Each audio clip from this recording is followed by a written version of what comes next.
예, 다음 윤호중 의원님 질의하시기 바랍니다. 네, 윤호중 의원입니다. 박진 장관님, 지금 답변하시면서 우리 대한민국이 정말 이제 중진국이 아니라 어엿한 선진국치 A 수준에 올랐다 이런 말씀하셨는데 거기에 걸맞는 외교력을 보여주지 못하고 있다. 특히 이번 한일 정상회담을 통해서 이 윤석열 대통령이 보여준 외교력의 현주소는 정말 참담한 지경입니다. 이 보세요. 강제동원 피해자 배상 해법과 관련해서는 일본 정부가 요구한 것을 거의 다 받았지 않습니까? 우리 존경하는 정진석 의원께서 이게 문의상안도 비슷했다라고 하지만 피해자가 수용할 수 없다라고 해서 당시에 성사가 못 된 겁니다. 피해자분들께서 그걸 수용하려면 일본 정부나 전범 기업의 이 사과와 그리고 전범 기업의 배상 참여 이런 것 정도는 돼야 수용할 수 있겠다라고 했고 지금도 직접 피해자 유족이 아닌 직접 피해자들은 이 입장을 고수하고 계십니다. 그런데 들어줄 거 다 들어주고 뭐 그래도 정상회담에서 기시다 총리가 뭔가 사과의 말이 있지 않을까 또는 역사인식 과거 정부의 역사인식을 계승한다라고 할 때 그 앞에 뭐 한 대목이라도 반성과 사과의 내용을 인용하지 않을까 간접적으로라도 뭐 이런 것들에 대한 기대를 또 부풀렸잖아요. 근데 하나도 이루어진 게 없습니다. 그 강제동원 해법과 관련해서도 우리는 줄 건 주고 받은 게 없어요. 그다음에 수출 규제 문제와 관련해서도 그렇습니다. WTO 제소 철회하겠다고 밝혔죠. 그런데 일본은 화이트리스트 복원을 검토하겠다 이렇게 얘기하고 있습니다. 복원하겠다도 아니에요. 이게 뭡니까? 우리가 받은 게 뭡니까? 또 지소미아도 마찬가지입니다. 일방적으로 정상화 선언을 했습니다. 그런데 오히려 돌아온 것은 일본 초계기에 대한 레이더 조사. 왜 이거는 사과 안 하느냐? 오히려 적반하장 아닙니까? 이렇게 줄 거 다 주고 받은 게 없다. 과연 이게 G8 국가의 외교력으로 볼 수 있느냐? 정말 한일 관계를 대등한 그 문명 국가 간의 관계로 상정을 하고 이 대화하고 또 협상하고 결과를 이끌어낸 것이냐? 전 제가 볼 때는 전혀 그렇게 보이지 않는다 이 말입니다. 이것이 과거에 뭐 무슨 컴플렉스가 있어서 또는 뭐 사과, 뭐 사죄, 반성 이런 이야기를 한번 더 듣고 싶어서 이런 게 아닙니다. 우리 대한민국 국민들이 일본에 대해서 뭐 지금까지도 그런 컴플렉스 가지고 있는 대한민국 국민이 어디 있습니까?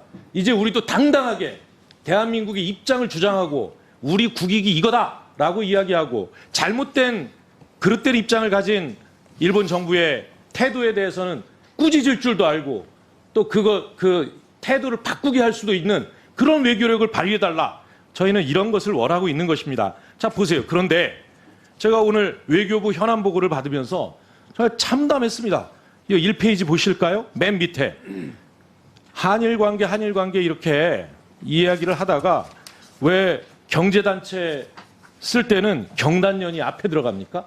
경단련, 전경련, 한일 미래 파트너십 기금 설립 발표 이렇게 그 우리 외교부의 마음 안에는 일본이 뭔가 앞에 있고 일본이 더 큰 나라고 이런 데 대한 생각이 가득 차 있기 때문에 이런 실수가 나오는 거 아니에요?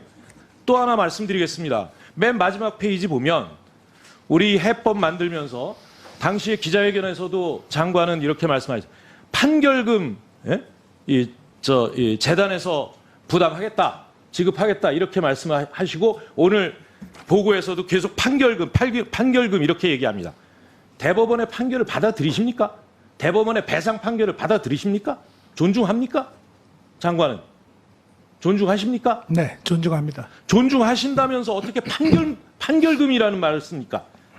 분명하게 개인 청구권을 요청한 거고 그 청구권에 대해서 대한민국 대법원은 배상을 결정했습니다. 이게 우리 대한민국 대법원만 그런 것이 아닙니다. 2005년 유엔이 가이드라인을 정한 이후에는 이탈리아 대법원도 이탈리아 국민이 독일 정부에 대해서 제기한 이 개인 청구권 소송에 정부가 배상하라 이렇게 판결합니다. 독일 정부가 이것을 국제사법재판소까지 끌고 가서 패소했습니다. 패소의 이유는 뭐냐? 국가 면제의 대상이 되지 않는다. 개인의 청구권은 국가 면제의 대상이 되지 않는답니다. 다시 말해서 한일 청구권 협정이 만들어진 것은 65년도고 그 이후에 비엔나 협약에서 강행규범이 결정된 것은 69년도입니다. 그 이후에 우린 81년도에 비엔나 협약 가입했습니다. 국제인권법에도 가입했고 그렇게 돼서 일본도 마찬가지고 일본은 우리보다 먼저 가입했습니다. 그렇기 때문에 이 청구권 협정에서 정한 청구권에 대한 포괄적인 합의는 우리 국민의 강제 동원 청구권 배상 청구권에 대해서는 적용되지 않는다라고 하는 것이 우리 대법원의 판단이고 이것이 2차 대전 이후에 전 세계 유엔을 비롯해서 모든 양심 있는 전문가와 국가가 논의한 끝에 이루어낸 인권과 평화를 위한 진전된 합의였습니다. 이것이 바로 우리가 존중해야 될 국제법인데 일본은 국제법을 존중하지 않고 있지 않습니까? 65년도에 한국과 일본 사이에 합의한 것만 존중하라고 하면서 그것을 우리에게 국제법 위반이라고 이야기하고 있는데 왜 이것을 설득을 못합니까? 일본 전범국가 아닙니까? 전범국가 맞죠? 아닙니까? 네. 일본은 30년대에 하나의 큰 잘못을 합니다. 이 노구도 사건을 통해 가지고 일본만 더 주십시오. 예, 수고하셨습니다. 네네. 중국 군대로부터 공격받지도 않았으면서 사건을 위장해서 전쟁을 일으켰습니다. 전범국가 맞죠? 태평양 전쟁은 기습 공격이니까 말할 것도 없이. 그리고 우리 대한민국에 대해서는 을사늑약과 한일 조약을 통해서 대한민국을 식민지화 시켰던 나라입니다.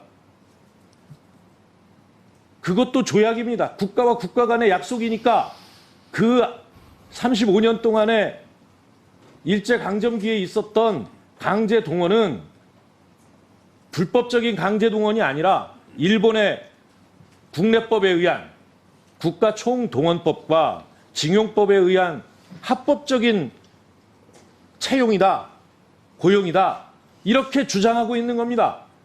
이것을 인정하겠습니까?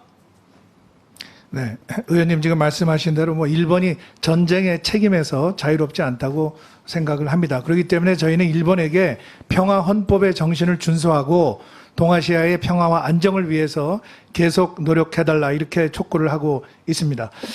외교력은 국력에 비례한다고 생각합니다. 우리의 경제력이 지금 아까 말씀드린 대로 G7과 어깨를 나란히 하고 있기 때문에 거기에 걸맞는 외교력을 발휘할 수 있도록 우리 상임위의 여야 의원님들께서 외교부를 좀 많이 지원해 주시고 예산과 조직도 좀 많이 도와주시면 감사하겠습니다. 그리고 아까 말씀하신 그 이태리 케이스는 제가 알고 있는 것과 좀 다른 것 같습니다. 이태리가 독일에 대해서 2차 대전에 대한 불법행위 책임을 소송을 했는데 이태리 법원이 이제 손해배상 청구권을 인정하니까 독일에서 이걸 ICJ로 가져갔는데 ICJ에서는 국가 면제 이론을 적용해서 이태리가 패소를 했습니다. 그러니까 이태리가 국내법을 만들어서 다시 소송을 하고 있으니까 이태리 헌법재판소가 그 ICJ의 판단은 위헌이다 이렇게 돼서 다시 ICJ로 가서 지금 현재 심리가 진행 중인 걸로 알고 있습니다. 저희가 이런 그 관련된 국제 조약이나 판례 이런 것을 전부 참고하면서 한일 간의 새로운 미래를 만들기 위한 그러한 그 준비를 차근차근 해 나가도록 하겠습니다. 예, 윤호중 의원님 수고하셨습니다.